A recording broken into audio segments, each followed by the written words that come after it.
सम्मान का सवाल राजनीति में उबाल। दिल्ली के निगमबोध घाट पर मनमोहन सिंह के अंतिम संस्कार किए जाने को राहुल गांधी ने पूर्व प्रधानमंत्री का अपमान बताया था, जिस पर अब बीजेपी अध्यक्ष जेपी नड्डा ने कांग्रेस को करारा जवाब दिया है। उन्होंने कांग्रेस नेतृत्व पर घटिया राजनीति करने का आरोप लगाया। जेपी नड्डा ने कहा कि कांग्रेस ने मनमोहन सिंह का जीते जी कभी भी वास्तविक सम्मान नहीं दिया उनको। अब उनके सम्मान के नाम पर राजनीति कर रही है कांग्रेस पार्टी। उन्होंने कहा कि गांधी परिवार ने अपने परिवार को छोड़कर देश के किसी भी बड़े नेता को कभी सम्मान नहीं दिया है और ना ही न्याय किया है, चाहे वो कांग्रेस पार्टी से हो या फिर विपक्ष से हो। ये वास्तव में बहुत ही दुर्भाग्यपूर्ण है कि कांग्रेस के पूर्व अध्यक्ष राहुल गांधी और वर्तमान में अध्यक्ष मल्लिकार्जुन खड़गे जी देश के पूर्व प्रधानमंत्री सम्मानीय मनमोहन सिंह जी के दुखद देहावसान पर भी राजनीति करने से बाज नहीं आ रहे हैं। कांग्रेस के इस घटिया सोच के लिए जितनी भी निंदा की जाए वो कम है। कांग्रेस जिसने डॉक्टर मनमोहन सिंह को जीते जी कभी भी वास्तविक सम्मान नहीं दिया, अब उनके सम्मान के नाम पर राजनीति कर रहे हैं। ये वही कांग्रेस है जिसने पीएम मनमोहन सिंह जी को के ऊपर सुपर पीएम के रूप में मैडम सोनिया गांधी जी को बिठा करके पीएम पद की गरिमा को धूमिल किया, उसे नीचा दिखाया। कांग्रेस नहीं चाहती थी कि नरसिम्हा राव जी का अंतिम संस्कार दिल्ली में हो और बाद में उनका अंतिम संस्कार हैदराबाद में किया गया। ये प्रधानमंत्री श्री नरेंद्र मोदी जी थे जिन्होंने 2015 में नरसिम्हा राव जी के लिए एक स्मारक की स्थापना की और 2024 में भारत रत्न देकर उनका मान बढ़ाया, सम्मान दिया। कि कांग्रेस ने केवल अपने परिवार के लोगों के स्मारक और समाधियां बनवाई। बीजेपी अध्यक्ष जेपी नड्डा ने दावा किया कि सरकार ने पूर्व प्रधानमंत्री मनमोहन सिंह की समाधि के लिए जगह भी उपलब्ध कराई है और परिवार को सूचित भी किया गया, लेकिन कांग्रेस पार्टी झूठी खबरें फैला रही है। ये बात उनकी ओर से कही गई। मनमोहन सिंह के स्मारक पर जेपी नड्डा का ये बड़ा बयान है। उन्होंने कहा कि सरकार ने समाधि के लिए जगह उपलब्ध कराई और इसके बारे में परिवार को सूचित भी कर दिया गया, लेकिन उसके बावजूद भी कांग्रेस पार्टी इस पर राजनीति कर रही है। गांधी परिवार ने अपने परिवार को छोड़कर देश के किस नेता, बड़े नेता को सम्मान दिया है और न ही उनके साथ न्याय किया है, चाहे वो कांग्रेस पार्टी से हो या विपक्ष से हो।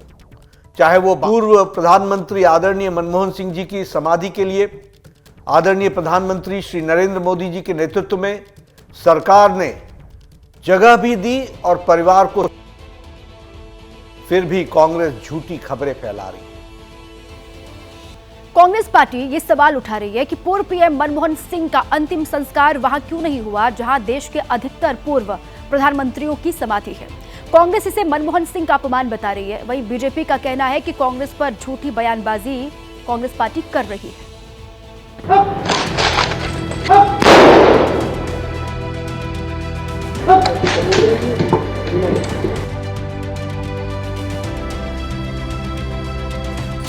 भारत में आर्थिक सुधार के महानायक डॉक्टर मनमोहन सिंह विदा हो गए। शरीर पंच तत्व में विलीन हो गया। एक आत्मा परमात्मा से मिलने चल पड़ी। लेकिन राजनीति जीवन मरण से परे है। वो मनमोहन की विदाई पर रुकी नहीं, बल्कि तेज हो गई। निगमबोध घाट पर प्रधानमंत्री और सरकार की मौजूदगी को विपक्ष ने दिखावा करार दिया। नेता प्रतिपक्ष राहुल गांधी ने कुछ ही देर में एक बयान जारी किया। कहा, भारत माता के सपूत और सिख समुदाय के पहले प्रधानमंत्री डॉक्टर मनमोहन सिंह का अंतिम संस्कार निगमबोध घाट पर करवाकर वर्तमान सरकार द्वारा उनका सरासर अपमान किया गया है। डॉक्टर मनमोहन सिंह हमारे सर्वोच्च सम्मान और समाधि स्थल के हकदार हैं। सरकार को देश के इस महान पुत्र और उनकी गौरवशाली कौम के प्रति आदर दिखाना चाहिए था।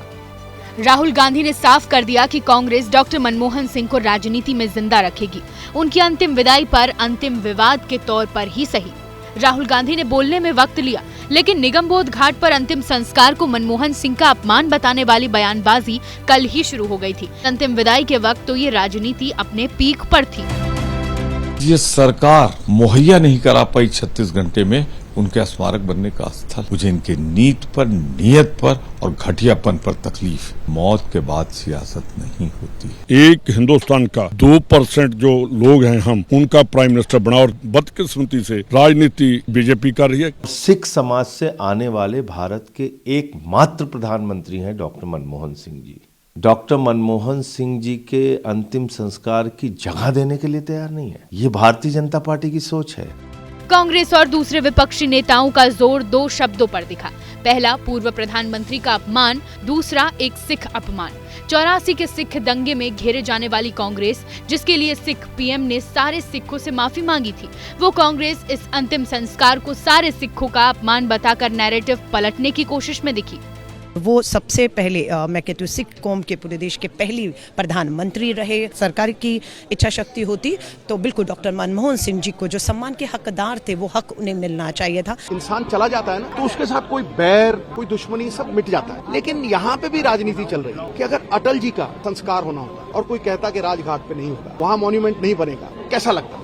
दरअसल कल कांग्रेस वर्किंग कमेटी में प्रस्ताव पास होने के बाद पार्टी अध्यक्ष मल्लिकार्जुन खड़गे ने पीएम मोदी को चिट्ठी लिखी थी। उसमें कहा था कि मनमोहन सिंह के अंतिम संस्कार के लिए वो जगह अलॉट की जाए जहां बाद में उनका स्मारक बनाया जा सके। खड़गे की चिट्ठी पर केंद्रीय गृह मंत्रालय की ओर से जवाब आया कि अंतिम संस्कार के लिए निगमबोध घाट को चुना गया है। स्मारक दिल्ली में बनेगा, इसके लिए उचित जगह की तलाश की जाएगी और ट्रस्ट बनाया जाएगा। इस प्रक्रिया में समय लगेगा। लेकिन ये जवाब आने से पहले ही कांग्रेस की ओर से बयानबाजी शुरू हो गई थी। पोस्ट की जाने लगी थी कि सरकार जमीन देने में आनाकानी कर रही है और पूर्व प्रधानमंत्री का अपमान कर रही है। लेकिन सरकार या बीजेपी ने इन आरोपों पर कोई सार्वजनिक प्रतिक्रिया नहीं दी। अंतिम संस्कार होने का इंतजार किया। राहुल गांधी के बयान से पहले ही सरकार की स्थिति स्पष्ट कर दी। जिन्होंने अपने जीवन काल में कभी डॉक्टर मनमोहन सिंह को सम्मान नहीं दिया, आज उनकी मृत्यु के बाद भी उनके सम्मान के ऊपर सियासत करते नजर आ रहे हैं। ये बहुत दुखद है। लेकिन इसके बावजूद जब राहुल गांधी ने निगमबोध पर डॉक्टर मनमोहन के अंतिम संस्कार को अपमान बताया और सरकार की सोच पर सवाल उठाए, तो बीजेपी का दूसरा जवाब कुछ तीखा था। पीवी नरसिम्हा राव कांग्रेस पार्टी के एक कद्दावर नेता रहे।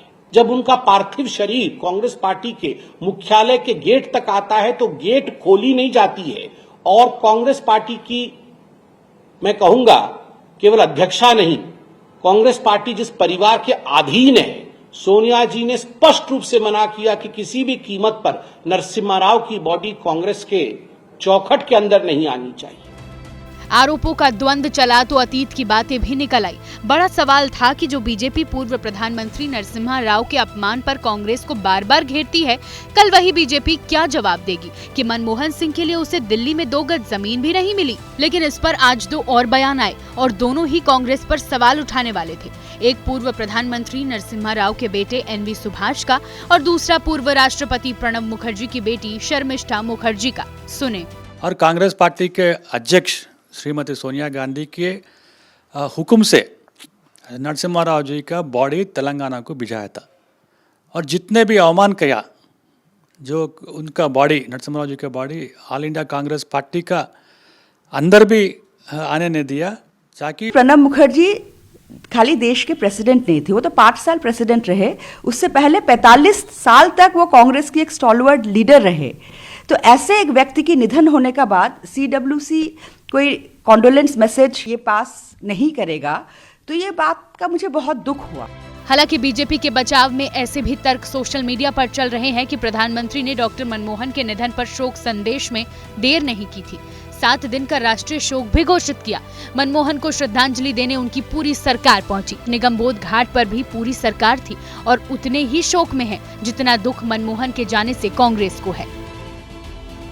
और बात दिल्ली के दंगल की, जिसमें बीजेपी ने आम आदमी पार्टी पर गंभीर आरोप लगाए हैं। बड़ी खबर आप जान लीजिए। दिल्ली बीजेपी के अध्यक्ष वीरेंद्र सचदेवा ने आम आदमी पार्टी पर फर्जी वोटर्स के जरिए दिल्ली के जनादेश को किडनैप करने की साजिश का इल्जाम लगाया है। उन्होंने कहा कि केजरीवाल के लगीने फर्जी दस्तावेज से दिल्ली में अवैध वोटर बनवा रहे हैं।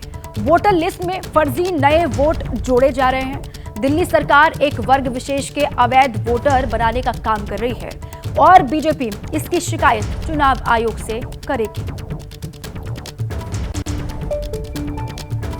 दिल्ली बीजेपी अध्यक्ष वीरेंद्र सचदेवा जी हमारे साथ बात करने के लिए मौजूद हैं। सर, आप लोगों को कैसे लगता है कि दिल्ली में फर्जी वोट बनाए जा रहे हैं और उसकी काट कैसे होगी, कैसे कम उन्हें किया जाएगा या फिर उन्हें हटाया जाएगा? देखिए, इलेक्शन कमीशन को कार्रवाई करनी होगी, दिल्ली पुलिस को कार्रवाई करनी होगी। दिल्ली में एक बड़ी साजिश रची जा रही है दिल्ली के मैंडेट को एक तरह से किडनैप करने की। अरविंद केजरीवाल की सरकार पिछले 2 विधानसभा चुनावों से इस तरह का खेल खेलती रही है और इसलिए इस बार हमने उन चीज़ों को पकड़ना शुरू किया तो ये बौखला रहे हैं।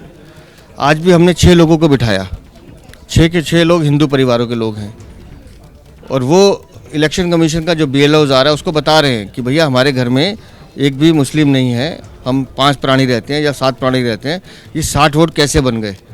कोई कार्रवाई नहीं हो रही। तो उसकी शिकायत को लेकर हम इलेक्शन कमीशन जाएंगे कि दिल्ली में अचानक ये लाखों लोग वोट कहाँ से बनने आ रहे हैं। अभी मैं वोटर लिस्ट चेक कर रहा हूँ, 5 दिन पहले वोट बने हैं। 80 साल का आदमी है। अब 80 साल का आदमी कैसे एकदम वोट बनवाने आ गया? या तो कहीं से आया होगा, वो डाटा दे दे, कहीं से वोट ट्रांसफ़र हुआ वो बता दे, कौन से शहर से आया वो बता दे, कुछ जानकारी नहीं है। और ऐसे एक नहीं हज़ारों वोट बन रहे हैं और सब एक वर्ग विशेष के बन रहे हैं। तो क्या कारण है? ये लोग कौन है?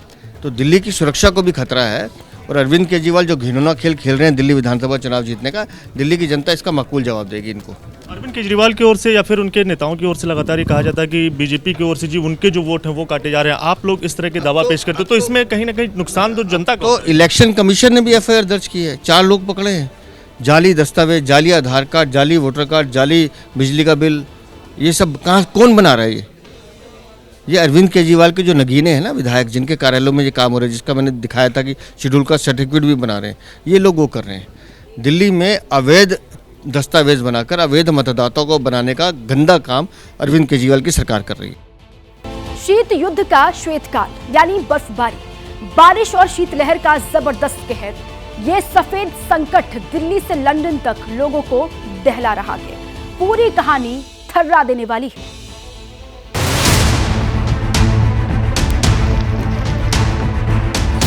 पहाड़ पर जमा देने वाला टॉर्चर, आधा भारत कांप रहा थर थर।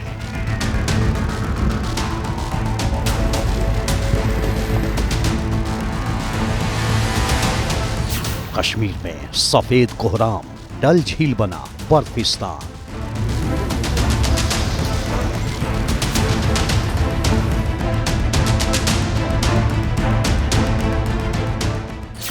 श्रीनगर से सोनमर्ग, 50 साल का टूटा रिकॉर्ड।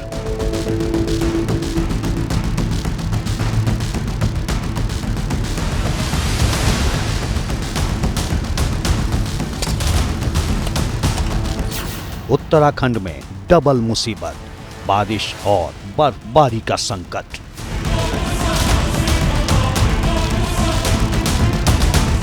बद्री केदार में बर्फबारी, JCB ने भी हार मानी।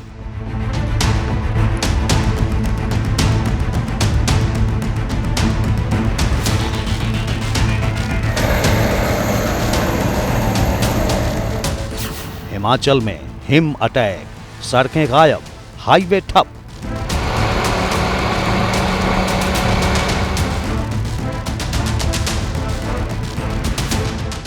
शिमला हो या मनाली, बर्फ से गदगद सैलानी।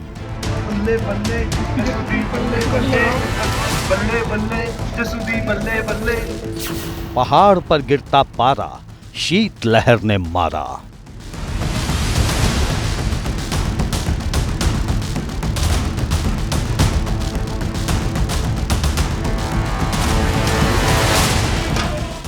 दिसंबर का दबंग, बर्फबारी प्रचंड।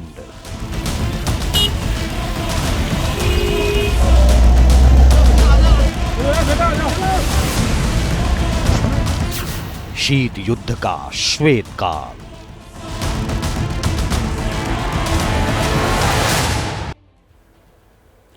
ऐसा कई साल बाद हुआ है जब दिसंबर के महीने में ही देश में इतनी जबरदस्त बर्फबारी शुरू हो गई।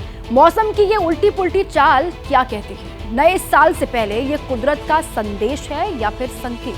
कुछ बेहद खौफनाक तस्वीरों के साथ दिखाएंगे पूरा सच आपको, लेकिन पहले इस बर्फीली बहार की कुछ शानदार तस्वीरें आपको दिखाते हैं।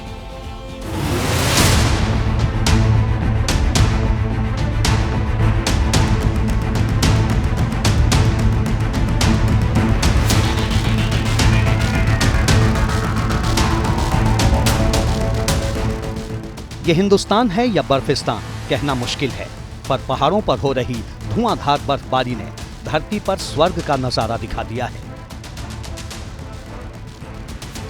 ये देश के 3 पहाड़ी राज्यों की तस्वीरें हैं, जम्मू कश्मीर, उत्तराखंड और हिमाचल प्रदेश। तीनों जगह बर्फ की बहार है, सैलानियों की भरमार है, बावजूद इसके कि वहां हाड़ कंपा देने वाली बयार है और 0 से -, डिग्री तक गिरते पारे का अत्याचार है। सबसे पहले धरती के स्वर्ग का सूरत हाल देखिए, जहां बर्फ की 9 इंच मोटी परत जम चुकी है। आसमान से ली गई इन तस्वीरों को जी भर कर निहार लीजिए। कश्मीर की तस्वीर देखने को मिल रही है वो इस लाइनों को चरितार्थ कर रही है, क्योंकि कश्मीर इस वक्त सफेद बर्फ की चादरों में लिपटा हुआ है, ढका हुआ है। ये जो हम आपको तस्वीर दिखा रहे हैं ये श्रीनगर शहर की है, जहां पर कल दोपहर से लगातार बर्फबारी का जो सिलसिला है वो शुरू हुआ तो फिर थमा ही नहीं। ये दुनिया भर में मशहूर श्रीनगर की डल झील है, जो बर्फ में तब्दील हो चुकी है। जहां शिकारे चलते थे वहां कबूतर दाने चुग रहे हैं। बहुत ही ज्यादा मजा आ रहा है, बहुत अच्छा लगा। पहली बार घूमने आए हैं, बहुत मजा आया। कल एकदम सडनली काफी स्नो हुआ तो वो भी एक फर्स्ट एक्सपीरियंस था मेरे लिए। बहुत बढ़िया एक्सपीरियंस लिया सो फार, इतना अच्छा लग रहा है कि मानो डिस्क्राइब नहीं किया जा सकता। टीवी स्क्रीन पर 4 तस्वीरें एक साथ देखिए। ये नजारा पुलवामा, अनंतनाग, डोडा और बारामूला का है, जहां सड़क से मैदान तक और पेड़ पौधों से मकान दुकान तक हर तरफ सिर्फ और सिर्फ बर्फ का साम्राज्य है। अब बर्फबारी की 3 तस्वीरों से सजा ये नजारा देखिए। इसमें आप सोनमर्ग से गांदरबल और भद्रवाह तक पूरी की पूरी कश्मीर घाटी को विंटर वंडरलैंड बनते हुए देख सकते हैं। लेकिन इस बर्फबारी का एक साइड इफेक्ट ये भी देख लीजिए। तस्वीरें श्रीनगर एयरपोर्ट की हैं, जहां बर्फ सबसे बड़ी मुसीबत बन चुकी है। एयरपोर्ट से बर्फ हटाई जा रही है, सारी उड़ानें रद्द हो चुकी हैं। हालांकि इस आपदा में अवसर ढूंढने वाले भी कम नहीं। गेटवे ऑफ कश्मीर के नाम से मशहूर काजीगुंड सुरंग का जब बर्फ ने रास्ता रोका तो लोग बाग सुरंग के अंदर ही क्रिकेट खेलने लगे।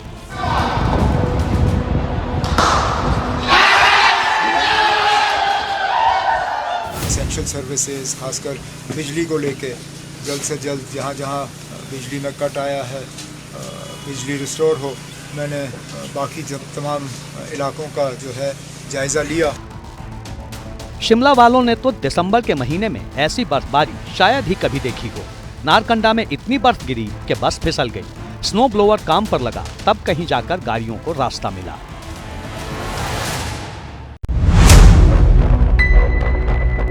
ये रोहतांग का अटल टनल है। यहाँ भी बर्फबारी ने सुरंग से आने जाने वालों के लिए बड़ा संकट खड़ा कर दिया है।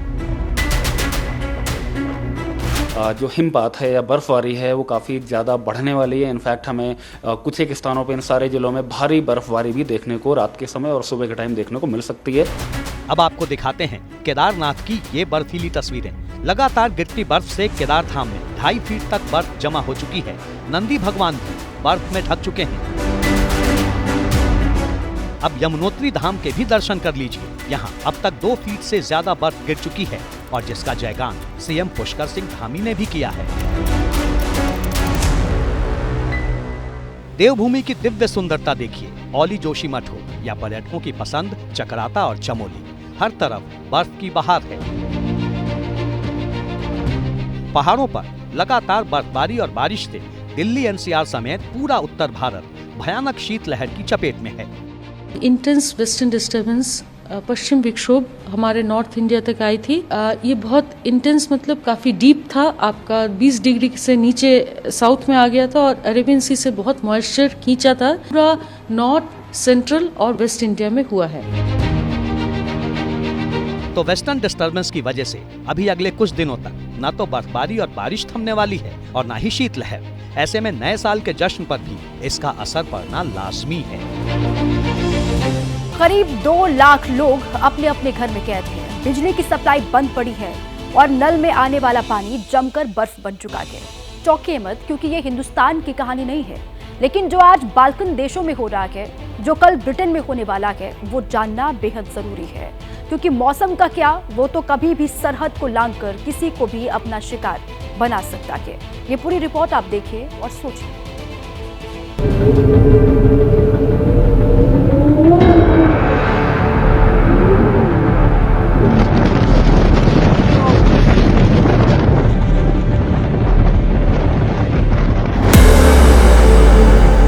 सदी का सबसे खतरनाक बर्फीला तूफान।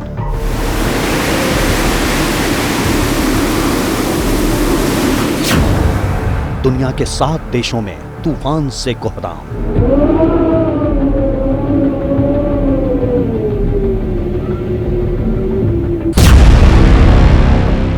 लाखों की आबादी घर में हो गई कैद।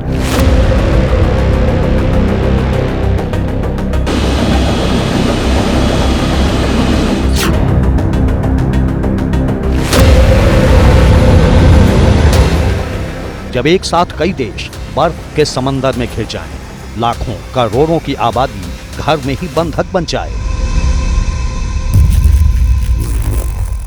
सड़क, बिजली, पानी सब ठप पड़ जाए, तो इससे बड़ी आपदा भला और क्या हो सकती है।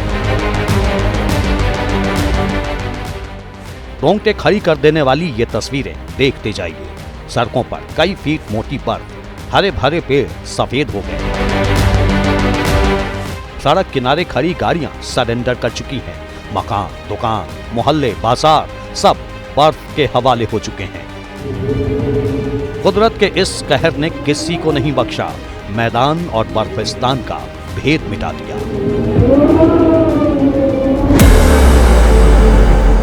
ये बाल्कन देशों पर हुए बर्फीले अटैक की तस्वीरें हैं। बोस्निया से क्रोएशिया तक और सर्बिया से कोसोवो तक तबाही का यही मंजर है।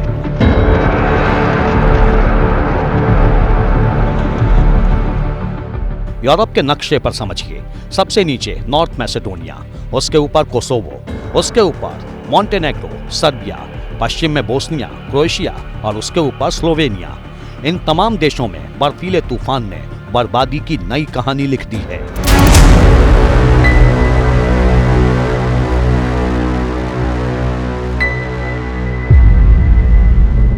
इनमें सबसे बुरा हाल है बोस्निया का, जहां 2 लाख से भी ज्यादा घरों में बर्फीले तूफान की वजह से बिजली गुल हो गई और पाइपलाइन का पानी भी बर्फ बन गया। मतलब घर के बाहर खून जमा देने वाली ठंड और घर के अंदर न हीटर न वाटर, हालात बेहद भयंकर।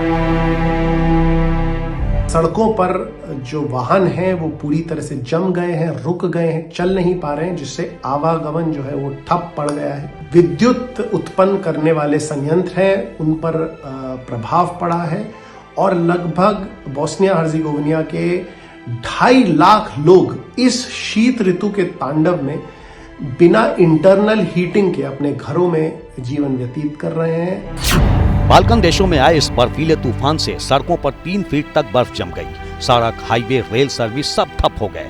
स्कूल, दफ्तर, बाजार, कारोबार बंद हो गए। ये तो सिर्फ एक बानगी है, आने वाले दिन और भी भयंकर साबित होने वाले हैं। एक बहुत बड़े खतरे की आहट से अंग्रेजों के देश ब्रिटेन का भी बुरा हाल है। ब्रिटेन के मौसम विज्ञानियों की माने तो नए साल का पहला दिन एक बेहद खौफनाक आपदा लेकर आ रहा है।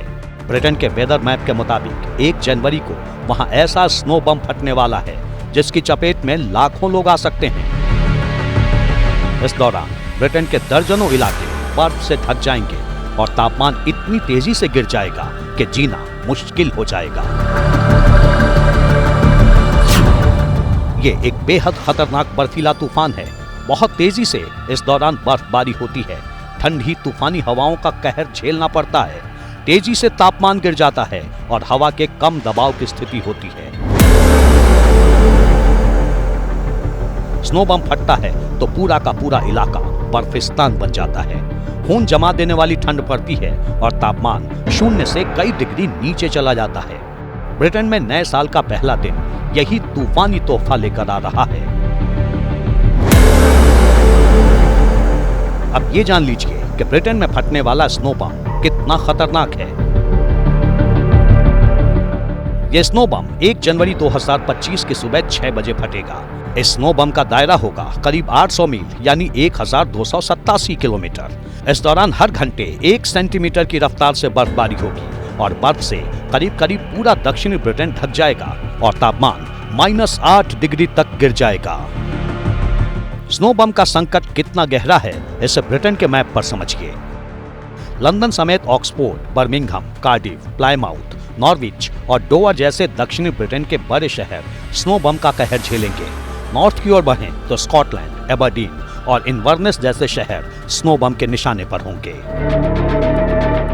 एक अनुमान के मुताबिक ब्रिटेन और स्कॉटलैंड में रहने वाले करीब 76 लाख लोग स्नो बम की आपदा का सामना करेंगे। करीब 1 साल के भीतर ब्रिटेन को दूसरी बार इतने बड़े स्नो बम के खतरे से जूझना पड़ेगा। इससे पहले साल 2024 की शुरुआत में भी एक जबरदस्त स्नो बम ने ब्रिटेन का बुरा हाल कर दिया था। अब सवाल ये है कि बर्फीले तूफान से मची तबाही और स्नो बम से होने वाली बर्बादी की ये कहानी हम क्यों सुना रहे हैं? ये समझने के लिए पहले एक सरसरी नजर डालिए उन भयंकर कुदरती घटनाओं पर जिन्होंने इस साल दुनिया का बुरा हाल कर दिया। और इस वक्त की बड़ी खबर आपको बता दें, दक्षिण कोरिया से सामने आ रही है। वहां पर विमान हादसा हुआ है। इस वक्त की बड़ी खबर है, 23 लोगों की मौत हुई है। इस वक्त की बड़ी खबर, ये मुआल इलाका बताया जा रहा है। दक्षिण कोरिया में ये बड़ा विमान हादसा हुआ। इस वक्त की बड़ी खबर आपको हम दे रहे हैं, जिसमें कहा यह जा रहा है 23 लोगों की मौत हो गई है। ये बड़ी खबर दक्षिण कोरिया से, ये बड़ी और दुखद खबर सामने आ रही है। इस वक्त मुआन का इलाका और वहां पर विमान हादसा जो हुआ है, इस हादसे में 23 लोगों की जान जा चुकी है। ये जानकारी इस वक्त सामने आ रही है। ये बड़ी खबर, विमान हादसा हुआ है दक्षिण कोरिया के मुआन में और इस हादसे में 23 लोगों की जान जा चुकी है। और क्या डिटेल्स हैं वो भी जल्द ही सामने आएंगे। कैसे ये हादसा हुआ, क्या दिक्कत आई, क्या कोई टेक्निकल प्रॉब्लम जिस वजह से ये हादसा हुआ, इसको लेकर भी और जानकारी आनी बाकी है। लेकिन अभी जो जानकारी सामने आ रही है उसमें कहा यह जा रहा है दक्षिण कोरिया के मुआन में विमान हादसा जो हुआ उसमें 23 लोगों की मौत हो गई है। इस वक्त की बड़ी खबर है, दक्षिण कोरिया से बड़ी जानकारी इस वक्त सामने आ रही है। विमान हादसा यहां पर हुआ, 23 लोगों की मौत हुई है। कितने लोग सवार थे इसको लेकर जानकारी आनी बाकी है। रनवे से फिसलकर क्रैश हुआ विमान, ये कहा जा रहा है। ये जानकारी देखिए कैसे ये हादसा हुआ, इसको लेकर ये जो शुरुआती जानकारी है, रनवे से फिसलकर क्रैश हुआ विमान। 181 लोग इस विमान में सवार थे, ये कहा जा रहा है, जिनमें से 23 लोगों की जान जा चुकी है। एयरपोर्ट पर लैंडिंग के वक्त यह हादसा हुआ कहा जा रहा है। विमान फिसल गया रनवे पर, जिस वजह से क्रैश हुआ और उसमें कुल 181 लोग सवार थे, जिनमें से अभी जानकारी ये सामने आ रही है कि 23 लोगों की मौत हो गई है। दक्षिण कोरिया से बड़ी खबर, मुआन में ये विमान हादसा, लैंडिंग के वक्त ये हादसा हुआ है। रनवे पर फिसल गया विमान, जिस वजह से ये हादसा हुआ और अभी तक जानकारी ये कि 23 लोगों की मौत हो गई है इस दर्दनाक हादसे में। 181 लोग कुल इसमें सवार थे। दक्षिण कोरिया से बड़ी खबर, सुबह सुबह वहां से जो जानकारी, ये देखिए आप, ये फुटेज जो वहां से सामने आया है। जबरदस्ती विमान हादसा यहां पर हुआ, लैंडिंग के वक्त फिसलकर ये विमान क्रैश हो गया, जिसमें 23 लोगों की मौत हो गई है। जिस वक्त ये क्रैश हुआ उसी वक्त का ये फुटेज आपको हम दिखा रहे हैं, किस तरीके से ये हादसा वहां पर हुआ है। दक्षिण कोरिया से ये बड़ी खबर, 181 लोग इस विमान में सवार थे जब यह हादसा हुआ, जिसमें से 23 लोगों की मौत हो गई है। ये बड़ी जानकारी सामने आ रही है और जिस वक्त यह हादसा हुआ ये उसी वक्त का फुटेज आपको हम दिखा रहे हैं। रनवे पर फिसलकर ये विमान क्रैश हो गया, जिसमें कुल 181 लोग सवार थे। अब क्या इसमें और दिक्कत सामने आई, किस वजह से ये इस तरीके से यहाँ पर हादसा हुआ, तमाम जानकारियां आनी बाकी हैं। लेकिन अभी जो जानकारी सामने आ रही है उसमें कहा यह जा रहा है ये हादसा हुआ है रनवे पर फिसलने की वजह से ये विमान क्रैश हो गया। ये देखिए आप, 181 लोग कुल सवार थे इसमें। जबरदस्त विमान हादसा और तुरंत ही आग इसमें किस तरीके से लग जाती है। और इस फुटेज को देखने के बाद ये लग रहा है कि और मृतकों का जो आंकड़ा है वो बढ़ सकता है, क्योंकि 181 लोग सवार थे। जानकारी जो सामने आ रही है उसमें यह कि 23 लोगों की मौत अभी तक हो गई है। अब वहां पर किस तरीके से रेस्क्यू का काम चल रहा है, क्या वहां पर अभी सिचुएशन है इसको लेकर जानकारी आनी बाकी, लेकिन जो फुटेज सामने आया वो आपको हम दिखा रहे हैं। विमान हादसा हुआ है दक्षिण कोरिया में और 181 लोग इसमें सवार थे, 23 लोगों की जान जा चुकी है। एयरपोर्ट पर लैंडिंग के वक्त यह हादसा हुआ है। विमान ने जैसे ही यहां पर विमान की लैंडिंग हुई और रनवे पर फिसलने की वजह से ये क्रैश हो गया, जिसके बाद तुरंत इसमें आग भी लगता हुआ दिखाई दे रहा है। वो तस्वीर भी आपको हम दिखा रहे हैं और दूसरी तस्वीर किस तरीके से धुआं वहां पर उठ रहा है और 23 लोगों की मौत अभी तक हुई है कहा जा रहा है। 181 लोग इसमें सवार थे। दक्षिण कोरिया का मुआन ये इलाका है जहां पर ये विमान क्रैश हुआ है। देखिए वहां की जो तस्वीरें सामने आई हैं उससे लग तो यही रहा है कि मृतकों का आंकड़ा जो है बढ़ सकता है, क्योंकि विमान में 181 लोग सवार थे। अभी जानकारी है कि 23 लोगों की जान गई है।